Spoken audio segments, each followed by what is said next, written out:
Mr. President, I rise today to bring attention to the latest installment concerning political targeting by the IRS.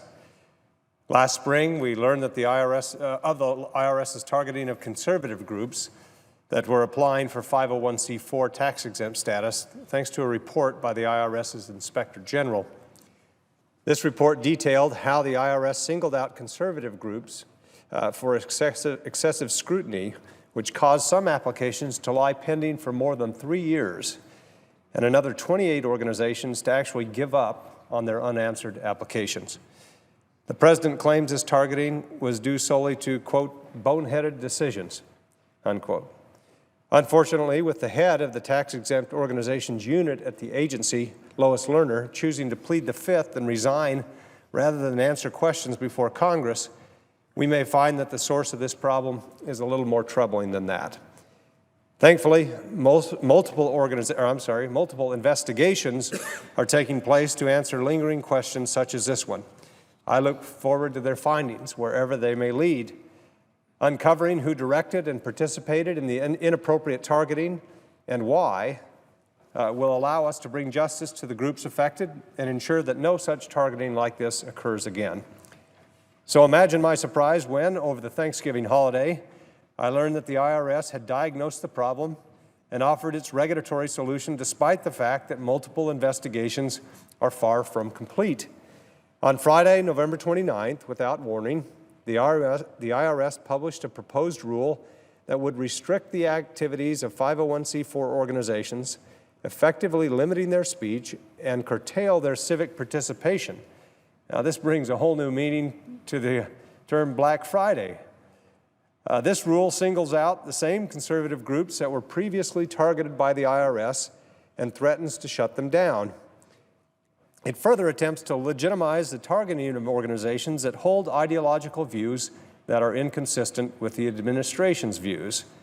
It should be no surprise, since critics of these conservative organizations have openly called for their extinction, that this is occurring. At the least, some would like to force 501c4 organizations to ill-fitting structures devised more appropriately for political committees in order to require the disclosure of conservative supporters. The IRS and the White House claim innocently that the proposed rule is meant to clear up confusion about how the process of applications for 501c4 organizations are involved in political activities. Over the past several months, we've heard this administration tell the public multiple times how confusing the applications are. Yet, 501c4 applications have been processed for years without excessive complaints of confusion that have occurred in recent months. In fact, before the IRS began flagging the applications of conservative groups on February in 2010, these types of applications were being processed within 3 months. Email traffic between IRS employees shows that the applications of conservative organizations were not flagged out of confusion, but rather because of media attention and potential interest to Washington. So let's call this rule what it is.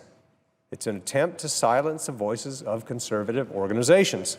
To be clear, 501c4s are permitted to engage in the political process and in political discourse, and they should continue to be allowed to do so.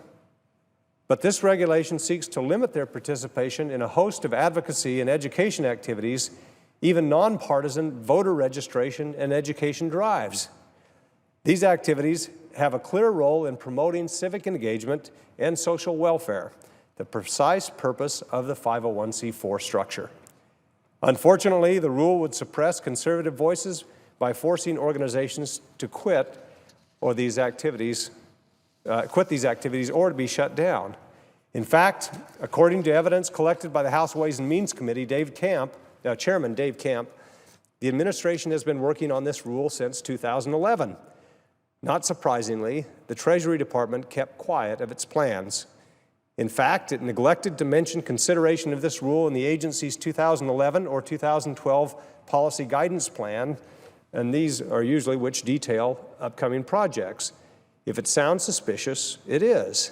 Just 3 months after the IRS abuse surfaced, the Treasury Department listed in its 2013 plan the development of guidance related to the political activities of 501c4s.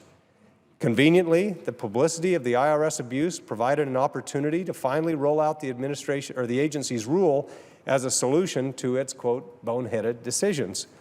But this administration is not fooling anyone. Over 20,000 people have already submitted comments to the proposed rule. According to the new IRS commissioner, this is the largest number of comments ever received by any agency. Clearly, the public sees through the administration's veiled attempt to squash free speech and to shut down opposition to its priorities. This is not a way to win back trust. Just this past December, the IRS commissioner, known for his ability to turn around organizations, was confirmed as the new IRS commissioner. This is John Koshkinen. He promised to work toward restoring trust to the scandal-ridden agency, but he has yet to turn things around and is allowing this politically charged rule to move ahead. So I come to the floor today, along with my friend from Kansas, Senator Roberts, and with the support of 37 additional members to this body, to introduce legislation to stop the rule's implementation.